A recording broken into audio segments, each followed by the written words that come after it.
a Companhia Nacional de Abastecimento projetou uma safra recorde de grãos na temporada 21-22.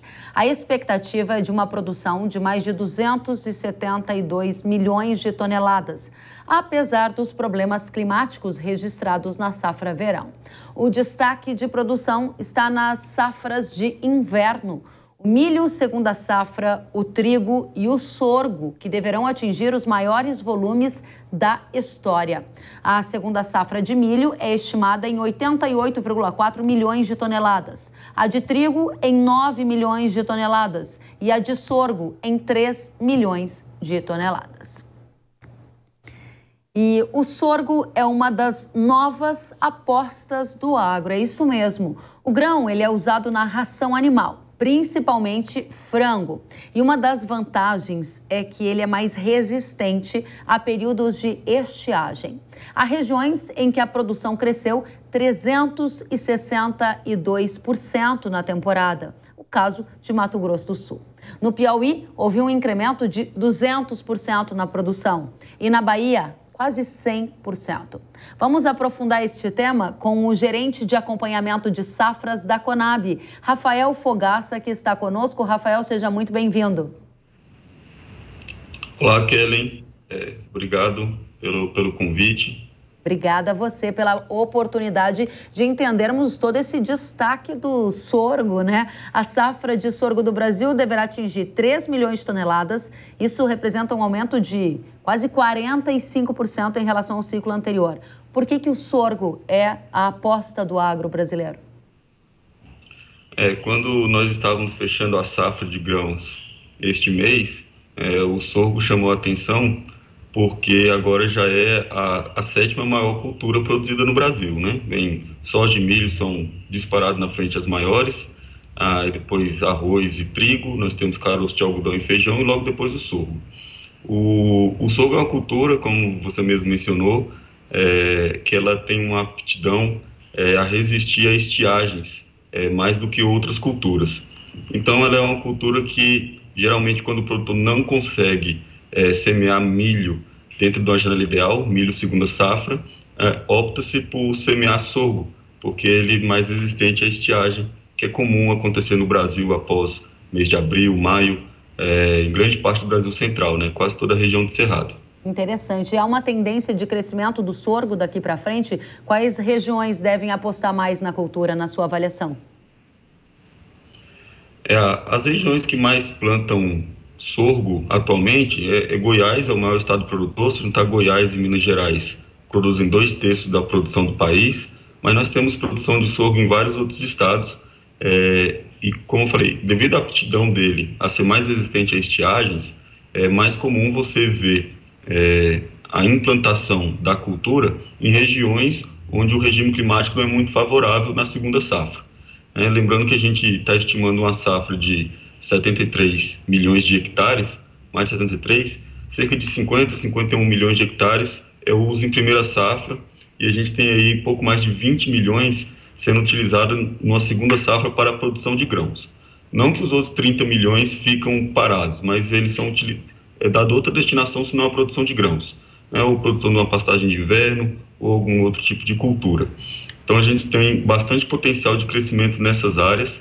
E onde que são essas áreas que não têm tradicionalmente duas culturas de grãos? São aquelas áreas que o período chuvoso é mais favorável só para a produção de uma safra.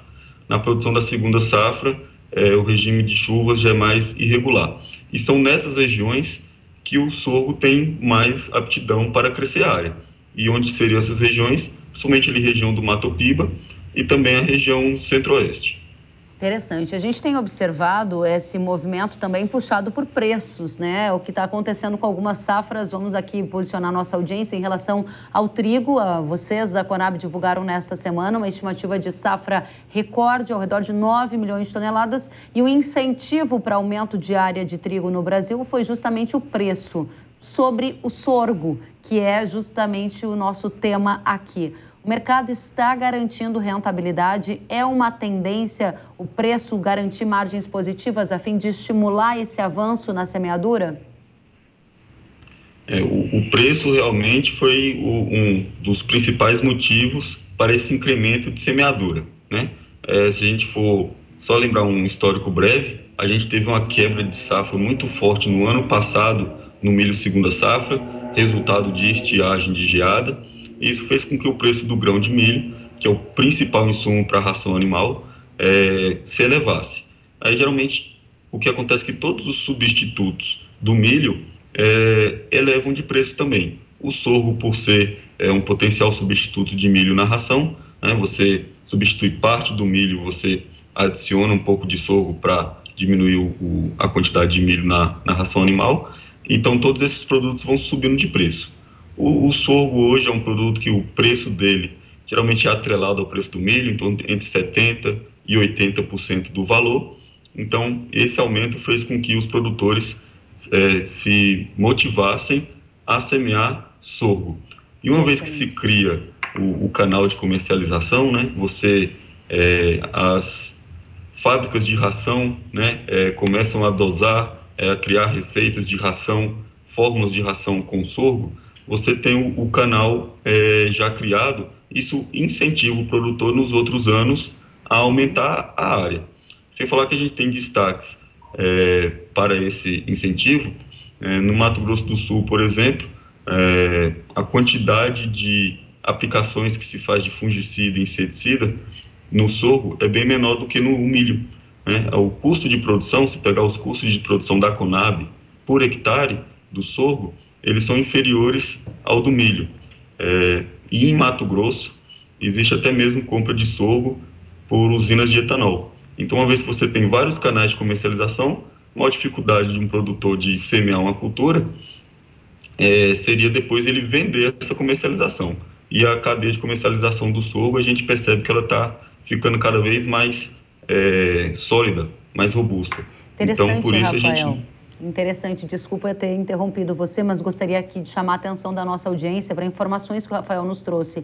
De 70% a 80% do preço do sorgo, ele está baseado no preço do milho, né? Então, ele costuma acompanhar as variações do preço do milho, porque ele é um substituto para o milho, como colocou o Rafael. E outra questão que ele chama a nossa atenção é para as diferentes oportunidades de comercialização, ou seja, para uma cultura se desenvolver, ela precisa ter mercado. E ele está chamando a atenção da gente para usinas de etanol de milho em Mato Grosso, que estão olhando para o sorgo, ração animal olhando para o sorgo, e o agricultor que também vê no sorgo uma alternativa para custos de produção menor. E isso ajuda a explicar esse destaque, a aposta do agro brasileiro no sorgo. Rafael, tenho perguntas aqui da nossa audiência. O Leandro Mori perguntou se possui um mercado internacional significativo. O Leandro Cremonese também perguntou, vai ter exportação de sorgo? O pessoal quer entender sobre isso também.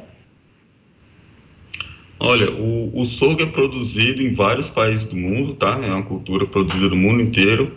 Então, é possível haver, sim, comércio internacional de sorgo. Mas o Brasil produz hoje em torno de 3 milhões de toneladas de sorgo. Isso é suficiente. O mercado interno consegue absorver toda essa produção. O consumo, por exemplo, de milho no Brasil, em torno de 77 milhões de toneladas, né? Boa parte disso, a maior parte é para a produção de ração. Então, o sorgo, com essa finalidade, então ele tem muita margem para crescer ainda para abastecimento de mercado interno. Aí, num futuro, numa grande produção de sorgo do Brasil, se é possível exportar para fora, existe mercado fora do Brasil, vários outros países do mundo produzem e consomem sorgo, sim. Muito bem. Rafael Fogaça, gerente de acompanhamento de safras da Conab, muito obrigada por estar aqui chamando a atenção da nossa audiência para esse fenômeno que está acontecendo na agricultura brasileira de incremento de produção de sorgo, oportunidade para quem quiser aprender mais. Agradeço, volte sempre, foi um prazer recebê-lo. Até a próxima. Prazer é todo meu, estou sempre à disposição. Da mesma forma, tchau, tchau.